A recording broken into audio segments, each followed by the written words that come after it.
해외에서 꿈을 향해 열심히 달리고 계신 대한민국 청년 여러분, 안녕하세요. 오늘은 여러분의 미래 계획에 정말 결정적인 영향을 미칠 수 있는 병역 의무에 대해서 다른 건 몰라도 이것만은 꼭 알아야 한다는 핵심 내용만 콕콕 짚어드리려고 합니다. 바로 시작해볼까요? 만약 이 질문에 네라고 답하셨다면 오늘 이야기는 정말 그냥 흘려들으시면 안 됩니다. 여러분의 학업, 커리어, 어쩌면 인생 전체의 계획을 다시 세워야 할 수도 있는 아주 중요한 내용이거든요.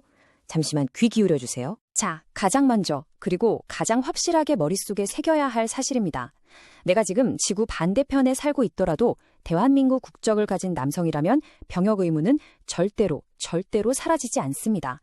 이 대원칙을 받아들이는 게 모든 것의 시작입니다. 그럼 지금부터 해외에 계신 분들이 반드시 지켜야 할 병역 의무의 기본 원칙은 무엇인지 하나씩 차근차근 살펴보겠습니다. 그럼 나도 해당되나? 궁금하시죠? 법적으로 누가 병역 의무자인지부터 명확히 짚어볼게요. 기본적으로 대한민국 국적을 가진 남성이라면 만 18세부터 모두 해당됩니다. 여기서 정말 중요한 포인트가 하나 있는데요. 바로 선천적 복수 국적자입니다. 태어날 때부터 한국과 다른 나라 국적을 동시에 가진 분들도 만 18세가 되는 해 3월 말까지 한국 국적을 포기, 즉 이탈하지 않았다면 예외 없이 병역 의무자에 포함됩니다. 자, 이제 오늘 내용의 가장 중요한 핵심으로 들어가 보겠습니다. 바로 25세라는 나이인데요. 이 나이를 기점으로 모든 게 확 달라지기 때문에 무조건 기억하셔야 합니다. 바로 이 숫자, 25입니다. 만 24세까지는 사실 별다른 허가 없이 자유롭게 해외에 나가거나 머물 수 있었지만요. 만 25세가 되는 해의 1월 1일부터는 이야기가 완전히 달라집니다. 새로운 법적 절차가 필요해지는 거죠. 이건 그냥 하면 좋다는 권장사항이 아니라 반드시 지켜야 하는 법입니다. 병역법에 분명하게 나와 있죠. 25세부터는 해외에 계속 체류하려면 반드시 병무청장의 국외여행 허가라는 걸 받아야만 합니다.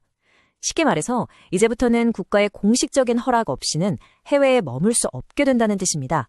이게 날짜 계산이 좀 헷갈릴 수 있으니까 2001년생을 예로 들어서 설명해 드릴게요. 2001년생이라면 2026년 1월 1일에 병역법상 25세가 됩니다. 허가 신청은 그보다 1년 전인 2025년 1월 1일부터 할 수 있고요. 그리고 다른 건 다 잊어버려도 이것 하나만은 꼭 기억하세요. 최종 신청 마감일은 25세가 되는 해에 1월 15일이라는 거. 이 날짜 정말 놓치면 큰일 납니다. 그럼 신청은 복잡한가 하실 텐데 생각보다 간단합니다. 딱 3단계예요. 첫째, 유학생이면 재학증명서, 영주권자면 영주권 카드처럼 본인의 상황을 증명할 서류를 준비하고요. 둘째, 살고 계신 곳에 대한민국 재외공관, 그러니까 대사관이나 총영사관에 직접 가시거나 아니면 훨씬 편하게 병무청 홈페이지에서 온라인으로 신청서를 내면 됩니다.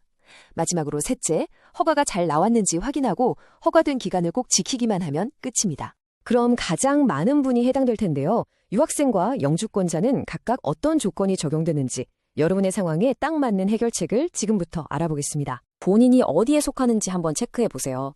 먼저 유학생은 학업이 목적이기 때문에 학위 과정별로 허가를 받을 수 있는 나이의 상한선이 정해져 있습니다.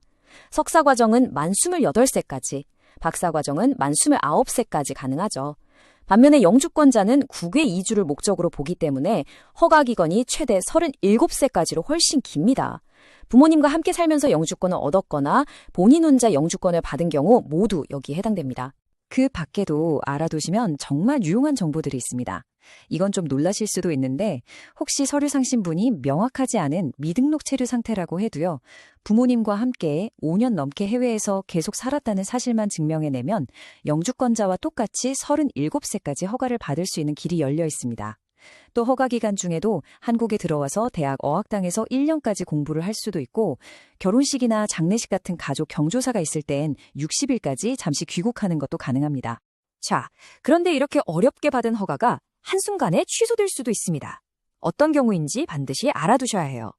1년을 기준으로 한국에 들어와 머문 날짜를 다 합쳤을 때 183일, 그러니까 딱 6개월을 넘어가거나 유학생 신분으로 허가를 받아놓고 돈을 버는 영리활동을 하면 바로 허가가 취소되고 병역 의무가 부과될 수 있습니다. 부모님과 함께 사는 조건으로 허가를 받으신 분들은 부모님이 한국으로 영주 귀국을 하시는 경우에도 허가가 취소되니 이 점도 꼭 유의하셔야 합니다. 만약 이 모든 절차를 그냥 무시하고 에이 괜찮겠지 하고 넘어가면 어떻게 될까요? 지금부터는 병역 기피자로 분류됐을 때 따라오는 정말 상상 이상으로 무거운 대가에 대해 말씀드리겠습니다. 한순간의 잘못된 선택이 여러분의 미래 전체를 바꿀 수 있습니다. 첫째, 이건 명백한 범죄입니다. 병역법 위반으로 최대 3년의 징역형이라는 형사처벌을 받게 됩니다. 둘째, 여러분의 발이 묶입니다. 지금 쓰고 있는 여권은 효력을 잃게 되고 앞으로 새로운 여권을 발급받는 것도 제한됩니다. 사실상 국제 미아가 되는 거죠. 셋째, 사회적인 낙인이 찍힙니다.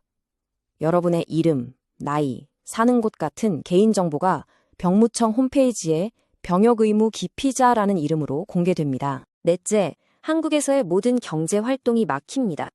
무려 40세가 될 때까지 국내에서는 취업도, 사업에 필요한 허가도 받을 수 없게 됩니다. 그리고 어쩌면 이게 가장 무서운 사실일 텐데요.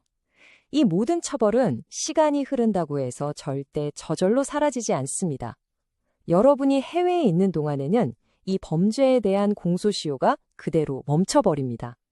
10년, 20년이 지나 한국에 돌아와도 그 책임은 고스란히 남아서 여러분을 기다리고 있을 겁니다. 자, 이제 여러분 스스로에게 한번 질문을 던져볼 시간입니다.